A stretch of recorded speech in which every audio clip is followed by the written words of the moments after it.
بسم اللہ الرحمن الرحیم۔ السلام علیکم، میں شجی اللہ فراست۔ آپ دیکھ رہے ہیں نیشنل اور انٹرنیشنل نیوز پر مشتمل 4 ٹی وی کا خصوصی خبرنامہ دنیا بھر سے، یعنی خبریں آپ کی نظر سے۔ سب سے پہلے headlines. Welcome to Hidayah Islamic International School, where education meets excellence, a world-class learning environment designed to inspire young minds. Every morning begins with warmth, respect and a welcoming atmosphere. Experienced teachers and active participation. Hands-on experiment in our modern science labs. A well-stocked library nurtures a love for reading and knowledge. With strong Islamic values, join Hidayah Islamic International School. Your child's bright future begins here.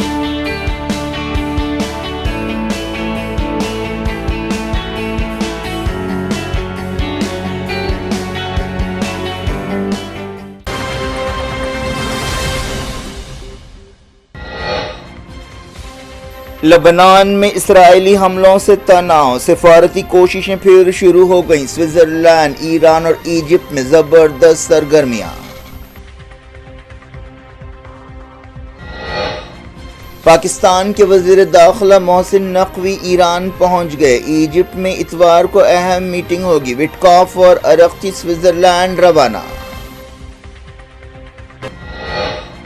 لبنان میں دوسرے دن بھی اسرائیلی حملے، کئی جاں بحق اور زخمی۔ حزب اللہ کے ساتھ جھڑپیں، بن گوئر کے بیان کی ہر گوشے سے مذمت۔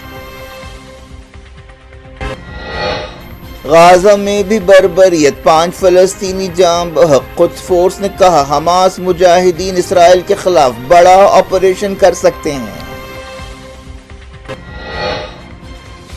بولیویا میں حکومت کے خلاف کئی ہفتوں کے احتجاج کے بعد ایمرجنسی لگا دی گئی۔ صدر نے کہا منظم گروپس ملک کو ٹھپ کرنا چاہتے ہیں۔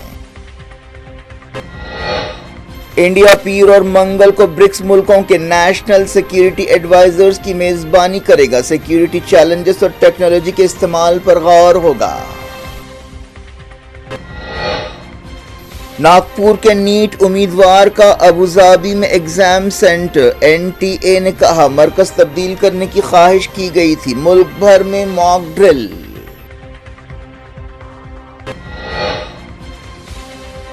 رام مندر ڈونیشنز میں دھاندلیوں کی تحقیقات کا اہم موڑ۔ جنرل سیکریٹری چمپت رائے کا قریبی مددگار شک کے دائرے میں۔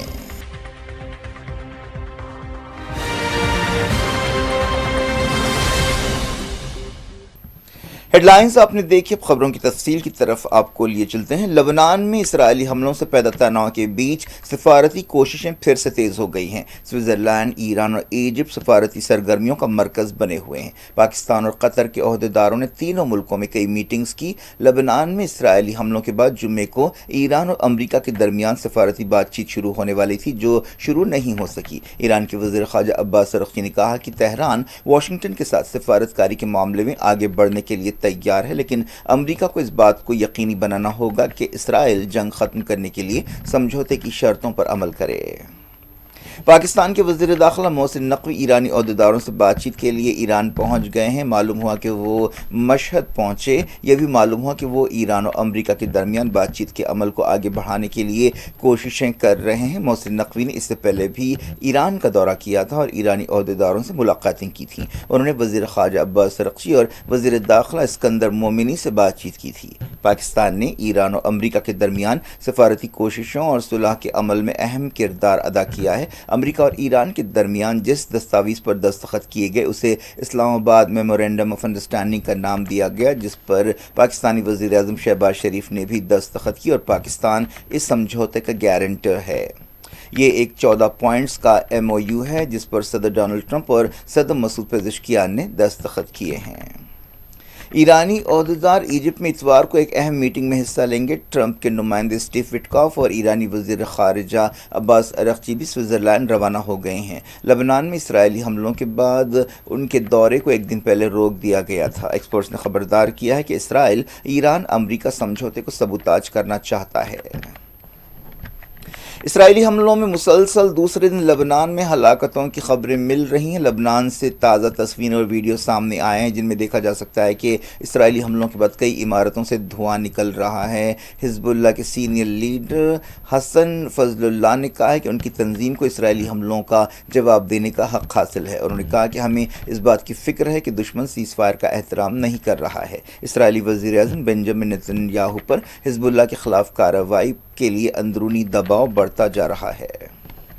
امریکہ اور ایران کے درمیان جنگ بندی سمجھوتے کو لبنان میں اسرائیلی حملوں سے خطرہ پیدا ہو گیا ہے۔ ایسے میں صدر ڈونلڈ ٹرمپ سے یہ مطالبہ زور پکڑ رہا ہے کہ وہ اسرائیلی وزیر اعظم بنجامن نیتن یاہو پر لگام کسیں۔ لبنان میں اسرائیل کی کارروائیاں جنگ بندی سمجھوتے کا سخت امتحان ہیں۔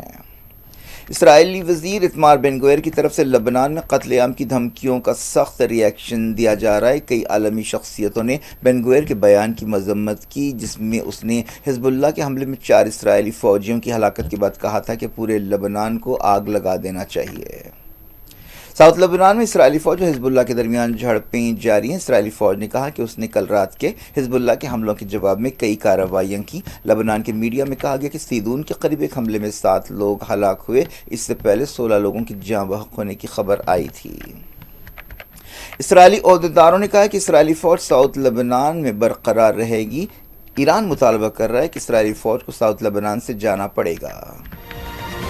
اسرائیل نے غازہ میں سیز فائر کی خلاف ورزیاں جاری رکھیں۔ فلسطین انفارمیشن سینٹر نے بتایا کہ ہفتے کے دن تازہ خلاف ورزیوں میں 5 فلسطینی جاں بحق ہوئے۔ غازہ سٹی کی سلاسینی اسٹریٹ میں ایک ہی خاندان کے اپارٹمنٹ پر فجر کے وقت حملہ کیا گیا۔ اس میں 4 فلسطینی جاں بحق ہوئے جس میں 2 بہنیں شامل ہیں۔ غازہ سٹی کے الصفاوی اسکوائر کے قریب اسرائیلی گولہ باری میں ایک اور فلسطینی جاں بحق ہوا۔ غازہ کی وزارت صحت نے بتایا کہ 7 اکتوبر 2023 کے بعد سے شہید ہونے والوں کی تعداد 73,028 ہو گئی ہے۔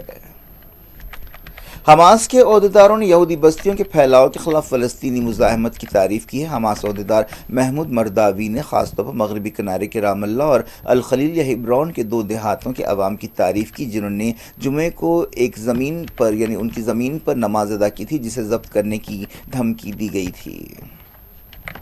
ایران کی ریولیوشنری گارڈز کی قدس فورس کے کمانڈر بریگیڈیئر جنرل اسماعیل قانی نے اسرائیل کو وارننگ دی ہے کہ غازہ کے مجاہدین اس کے خلاف ایک بڑا آپریشن کر سکتے ہیں۔ انہوں نے حزب اللہ کی صلاحیتوں کا حوالہ دیا اور کہا کہ جب ہم نے کہا تھا کہ حزب اللہ کے پاس مرصاد ڈرونز ہیں تب آپ نے اہمیت نہیں دی تھی۔ غازہ کے پاس بھی ایک سیلاب ہے، اگر تم اپنے سیاستدانوں کی خواہشوں کے مطابق چلو گے تو تم اس سیلاب میں ڈوب جاؤ گے۔